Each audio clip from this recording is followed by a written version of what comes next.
Oh, could you be Steven? What, you came to see me? I told you to stay away, didn't I? Isn't it strange for someone like you, a broke person, to come to this bank? Oh, maybe you're here for a janitorial sidekick. The person I met at the bank was my ex-girlfriend, Emily White, whom I dated during my school days.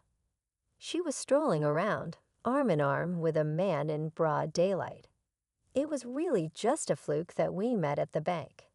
Hey, my current boyfriend is the son of this bank's CEO. Quite different from you, huh? I ought to think I was dating someone like you back in the day. It's the biggest blunder of my life. Hey, can you move over a bit? I don't want your poverty to be contagious. Emily shoved me on the shoulder. I recalled the miserable feelings from my school days, and something snapped in my mind. All right, I've decided. After that, the words I spoke turned my ex-girlfriend and her privileged partner pale. My name is Stephen Taylor. I'm 17. My dad is the CEO of a tech company, and I've lived a more affluent life than most from a young age. I grew up thinking it was just natural to have anything I wanted, whether it was toys, games, or clothes. I dreamt vaguely of taking over my father's position as CEO, hoping to elevate the company even further. My hazy vision for the future seemed impressive enough to my peers, given that I was top of my class academically, which lent credibility to my aspirations. Being the CEO's son and aspiring to the same position naturally commanded respect from other students at school, and I was often the center of attention. I even found a girlfriend in similar circumstances. She was Emily White, the well-known daughter of a cosmetics company president in our area. Emily was knowledgeable about cosmetics, skillfully using the products her company provided as samples. She always cared for her skin condition, and her natural makeup, fitting even in high school, made her the focus of many girls. She was a smart girl with a high aesthetic sense. We, with similar status and abilities, were often hailed as a perfect couple. Emily would say, if Stephen becomes a CEO, maybe I should too. A couple of CEOs would be cool, wouldn't it? She was such a sweet girlfriend. However, I painfully realized that the wealth and envy I possessed were ultimately given by others. When I entered 11th grade in high school, I heard some news. Taylor Systems, my father's company, had fallen victim to a cyber attack, leaking extensive corporate and customer data. This incident plummeted the company's trust and jeopardized its management. During the height of what seemed like international cyber terrorism, various companies and organizations were targeted, and it appears that my father's company was among them. While they are a pro-hacker group, we've got nothing but 8 experts on our side, they said. In case of a data breach at that company, you can bet the public backlash would be intense, raising questions like, how was the security set up? Or were they all just a bunch of amateurs working there? Of course, the hackers were to blame, but I couldn't fully grasp that the company was responsible for not preventing it. Even with insurance payouts, the losses were massive. Clients canceled contracts one after another, and the company was investing in reinforcing its systems. Cash flow problems began, and bankruptcy became a real concern. In the midst of this, my father apologized to everyone, trying to protect his employees and the company. He reduced his own salary to a level just enough to get by, reallocating the saved money to the business and staff wages. I really didn't understand it. Why did he have to go to such lengths when he wasn't at fault? That's when my father told me, do you know why CEOs are wealthy? Because they're important. I answered promptly, and he shook his head. CEOs have a critical job. They bear the responsibility for everything in the company and must protect their employees. That's why they are paid a fitting salary, even if it's not their fault. Taking responsibility is part of being a CEO. I never knew my father worked with such sentiment. CEOs are incredible. How naive I was, thinking I might want to be one. His words changed my view of society a little, and I then came to understand the harshness of human relationships. Let me be clear. One day, Emily boldly stated, "I don't think we're a good match anymore. Maybe we're just from different worlds." This situation with my dad's company was a well-known story at school, especially considering she's the daughter of a president. Emily must have had the information. If it becomes known that Taylor Systems, a company that lost its credibility, and White Cosmetics, and their kids are dating, it could damage us too. I couldn't respond. People have their values, and it's not strange that some think like Emily does now. So please don't associate with me anymore. It was Emily who confessed this. "Stephen, talking with you is fun, and your knowledge is cool. That's why I fell for you," she had said without any of the embarrassment she showed before. Was it all about public image or money in the end? No, thinking about it anymore is pointless. I considered it a lesson in social studies and quietly backed away. Then I cleared my head and thought about the future. What should be my priority now? Obviously, my family. "Dad, can I join your company even if I drop out of high school?" "Oh, I don't need a salary, of course, just as a trade for learning about society." "Would that be okay?" My sudden proposal shocked my parents. High school, even college, isn't something I must attend right now. But if my father's company goes under, it can't be restored. So in my sophomore year, I decided to drop out of high school. The news spread quickly among my classmates, and naturally, Emily found out too.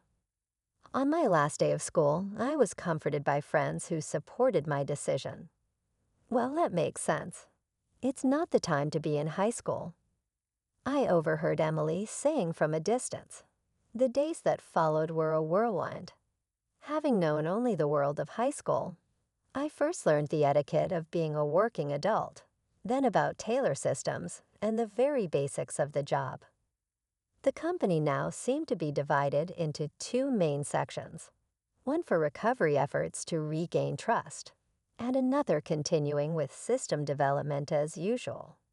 With no knowledge of it, I naturally joined the recovery team as support staff. I was drilled by senior employees on the details of the cyber attack, the company's reflections, and the specifics of future security enhancement plans. I went on many trips to apologize and explain to our clients as part of my training. It seemed like they needed all the help they could get, and as soon as the training ended, I was sent alone to a small subcontractor. Although we had apologized several times, we arranged multiple meetings to maintain relationships, promote our products, and improve security. At 17, I was seen no differently from any regular employee by our clients. I faced stern reprimands, intense questioning, and challenging inquiries. Some companies even told us never to show our faces again. There were times I felt utterly desperate and wanted to run away, but I kept apologizing sincerely. My father and the other employees were going through much harder times. All this time, I had been living comfortably on the money earned by my father and the employees. I had to repay that kindness. That resolve kept me standing firm. When I visited a certain factory, a different person appeared in the reception room instead of the usual sales manager. For some reason, the president himself was there to meet me. Why? What did they want from me? There was no time to ponder these questions. I straightened up even more, realizing the gravity of the situation. As I was about to pull out the documents I always carried with me to start explaining the situation, the person gestured with a hand for me not to bother. "We're already informed. No worries." "Oh, really?" I sincerely apologize for any inconvenience we caused. "No need to apologize so much. Look up." I was taken aback by this different approach, unlike the sales manager who always bombarded me with stern questions. Meanwhile, the president was chatting with a smile. You look quite young. How old are you? I'll be 18 this year. Still a minor then. And yet you're already with Taylor Systems. It's my father's company, I said, surprised he asked. Oh, weren't you given the chance to go to college? You're not of the age to work so hard. I chose this myself. I wanted to support my father and the employees in these difficult times, so I insisted on joining the company. I'm still inexperienced and don't know much about society, but I believe I can be of some use. The president took a sip of his coffee and nodded. Your parents have raised you well, haven't they? Thank you. I hesitated for a moment, wondering if I should be modest, but I nodded honestly, acknowledging that my parents are indeed respectable people. By the way, our sales director is quite the stern figure, isn't he? I almost choked on my words, but calmly denied it. I couldn't possibly agree out loud. No, not at all. He always takes the time to listen. I'm grateful for that. It's good you think so, but I feel he can be a bit too forceful. He has mentioned you occasionally and seemed quite pleased. So young and yet so responsible, he said. He's looking forward to the future of Taylor Systems. That's really nice. You didn't hear it directly, did you? He may have been tough on you, but behind the scenes, I've only heard good things. That's why I insisted on meeting you today. Just like he said, you're a serious kid. In light of your efforts, we should consider resuming our business dealings. Thank you so much. We owe a lot to Taylor Systems, after all. My efforts had finally paid off, and I was overwhelmed with joy. Being able to contribute to the company and to my family brought tears to my eyes. I expressed my gratitude again and again, careful not to let my emotions show. Almost simultaneously, other clients and partners began to express their forgiveness. Senior employees praised me, but I knew it was all thanks to everyone who kindly taught me from scratch when I was still just a kid. Thanks to my parents who supported me since childhood, the people at the company, and our clients. I am where I am today because of the involvement of so many people. I learned how important it is to support each other and felt profound gratitude. 10 years had passed since the company faced a turning point. I got out of a taxi in front of a towering building in the heart of a district filled with office buildings in downtown. There in front of the headquarters of a major bank, which stood out among the rest. Overwhelmed by its size, I approached the entrance. As a man and woman came out, I stepped aside to let them pass. My gaze was caught by the woman's profile. When it seemed she felt my stare, she turned around. Hey, isn't that Stephen? The woman's voice, recognizing me, and her face brought back memories. It was Emily White, my girlfriend from high school. She was wearing a bank uniform, possibly an employee here. Whether she took over her family's company or worked here for experience, I didn't know or care. But having been addressed by name, I was about to simply nod and enter the building when she spoke again. What did you come to see me for? I told you to stay away, didn't I? Was it not clear?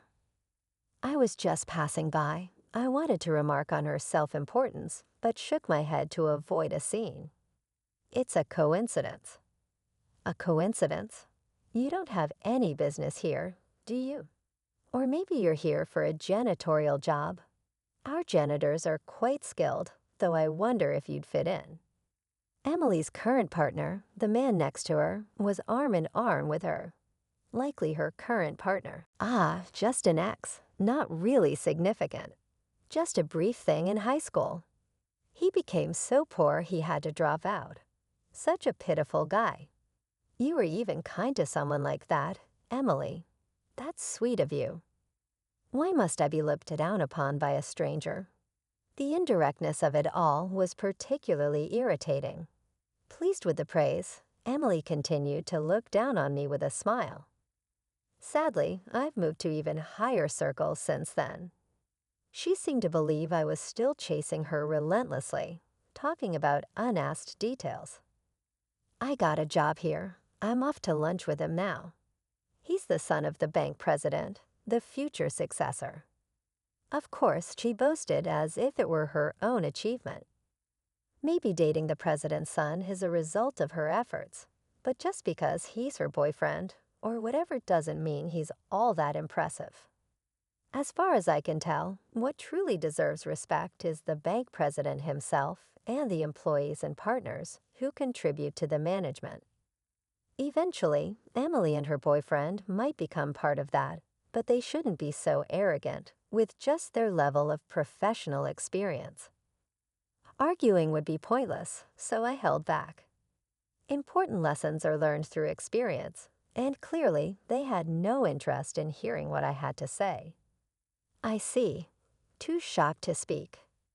Emily's boyfriend, likely a Morgan, since that's the bank president's surname, said, "It's understandable. We aren't really the type to mingle with common folk." Common folk? I replied, "Yes, you didn't really think you could join our bank, did you? Did you think a commoner like you could get in?" What exactly do you mean by common folk? Just that, ordinary with nothing special about them. Only the chosen should step foot in this headquarters. After all, you have no business here. Oh, you wanted to see Emily, right? Just try stepping onto the property and I'll have security throw you out.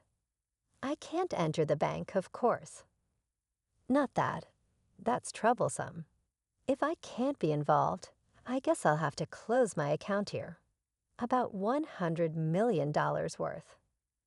I didn't want to mention the exact amount, but felt it necessary to make an impact and shut them up. However, they didn't seem to take me seriously. $100 million? My gosh, even if you dropped out of high school, you should know how to do basic math. You're quite funny, you know. Do you even realize how much $100 million is? Can you tell me how many bucks you'll need? Seeing them laugh it off, I realized there was no point in continuing the conversation. Leaving the laughing pair behind, I headed toward the bank. Hey, if you go any further. But before I could enter, a suited man came out, recognized me, and greeted me. "It's been a while, hasn't it?" Long time no see," I responded. "I saw you from inside, Stephen." "Dad." The guy who seemed to be Paul Morgan's son couldn't help but exclaim. Yes, this man was his father, the bank president himself, named John Morgan. John immediately glared at the sound of his son's voice and rebuked him in a calm tone. "How many times must I tell you not to call me Dad at work? You're not a child anymore. Act accordingly." And what's with that AR around her? Even if it's a break, it's still working hours. It's disgraceful. After being pointed out, Paul and Emily detached from each other. Then turning to face me with his sales smile, John explained, "This is my son." Did he do something rude to you? It was a parade of rude remarks. How should I convey the extent of the disrespect beyond his imagination? Well, after talking to him, I decided to close our account here. What? His eyes widened in shock, his whole body expressing surprise. I felt bad, but my mind was already made up. Why on earth could it be that my son really did something improper? Dad, I mean, President Morgan, why do we have to be so humble with this person? What are you saying? John silenced his son's outburst. He's the president of Taylor Systems, with whom our headquarters has direct dealings. We have direct dealings indeed. In just 10 years, I had become the president, having overcome the brink of bankruptcy. My father, as the president of Taylor Systems, recognized my efforts in learning extensively within the company and regaining much of its credibility. Believing the company could be entrusted to me, He transferred executive control more than 10 years ahead of schedule and assumed the chairmanship. Since regaining our lost credibility, the trust between our partners and clients has been stronger than ever. With various support and advice, Taylor Systems has experienced rapid growth. Business magazines have even started saying we are leading the industry with exceptional momentum. Not knowing President Taylor's face, that's what happens when you don't take your job seriously. But Emily said I had no idea. I only knew him until high school. Is it true that Kai has dealings with our bank? His manner of speaking hadn't changed. He couldn't grasp the situation. Be quiet, Stephen. Let's talk inside. No, thank you. Our company values people and employees above all as our philosophy. Paul's demeanor changed completely as our eyes met.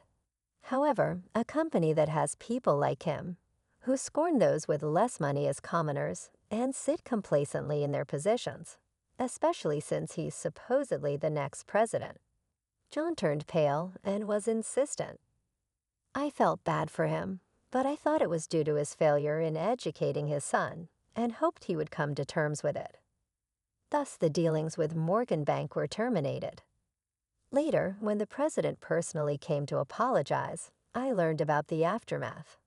Morgan Bank, having lost a significant contract worth about $100 million, became the center of attention both within and outside the industry. I heard that their contracts with several other companies were also at risk as shareholders, and the media became fully aware.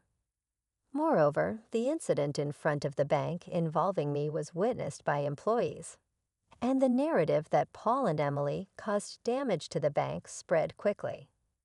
Being a true story, they had no excuse. Furthermore, Paul was not only removed from the list of future presidential candidates, but also got fired to rectify his character. Although John expressed a desire to rebuild trust with our company from scratch, restoring relations wouldn't be easy given his son's behavior. It would be difficult to mend ties until the company underwent significant change, a decision my father, now the chairman, and I continued to politely decline. One day, my secretary proposed a new meeting schedule. It's business-related, but they specifically asked for you, not the sales department. Really, what's the name? It's Emily White from White Cosmetics. From the name, she seemed to be from the owning family. I was taken aback. Emily was trying to reach out to me through the company. For what reason? I hadn't heard from Emily since our encounter at Morgan Bank. I don't know what happened to her since, but she probably couldn't continue living as before. Maybe she left the bank to take over her family business. Still, I wondered why she was trying to contact me now. Could it be revenge? I speculated but wouldn't know until we met. I decided to accept the meeting. It's been a while. Emily, whom I met in the reception room after 6 months, looked quite worn out but was still well-dressed, appearing like any other professional woman. After being laid off, Emily broke up with Paul, seemingly left with no choice but to return to her family home. There she discovered the looming crisis her family's business was facing. Our family business is on the brink of bankruptcy, White Cosmetics. I had not heard such news before, but I recalled that White Cosmetics was a subsidiary, and it was the performance of the parent conglomerate that was in jeopardy.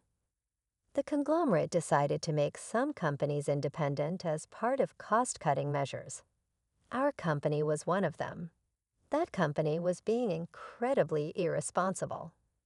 Independence in name only, essentially meaning a mass layoff. It was clear that being suddenly released from control and left without support, survival would be unlikely. Such actions shouldn't be taken by a company affecting tens of thousands of lives. But there was no point in my getting angry. So what brings you here, Miss White? I decided to calmly listen to her story. Emily came here not as a former classmate or ex-partner, but as an employee of White Cosmetics. I didn't know the situation at home. I thought marrying well and just working would make money, and I could send some back home. But returning home, I found things had turned out like this. Her fists were clenched tightly on her lap, filled with either anger or sadness. So I decided to work for my family's sake. I pleaded with my parents and managed to join the company to help turn it around. Inspired by you, Stephen, no, Mr. Taylor, her eyes aflame with determination. We're different from when we were in high school or when we met in front of the bank. Honestly, I looked down on you for dropping out of high school to join a company. I thought such a person couldn't possibly be an asset. I assumed your company was doomed, but I was wrong. Seeing you revive the company and live respectably, I couldn't just watch my own company crumble.